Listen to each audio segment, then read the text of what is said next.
May 2nd in the Mississippi River Valley Vineyard. I'm back. I'm looking at the Save All Blancs. Let me show you what I'm going to do to those today. These Save All Blancs have a lot of grapes.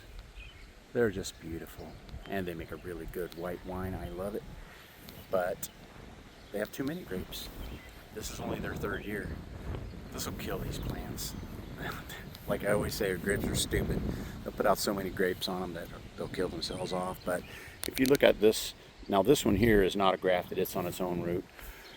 All of these are grafted. They're a year older than these are, but that makes no difference in what I'm doing here today.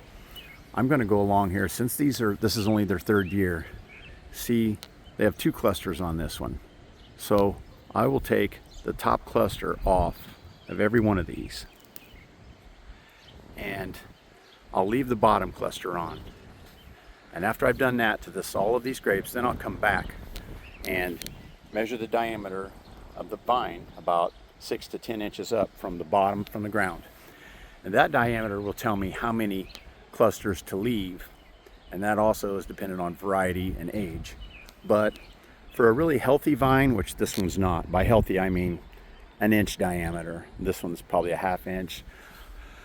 So on this one I would probably want to leave only 10 clusters. So after I pinch the top one off, then I'll go back and count how many total clusters I have. And if it's more than the total amount that I want to leave on this vine, then I'll pinch off the weaker ones. I'll leave the biggest ones, the strongest ones.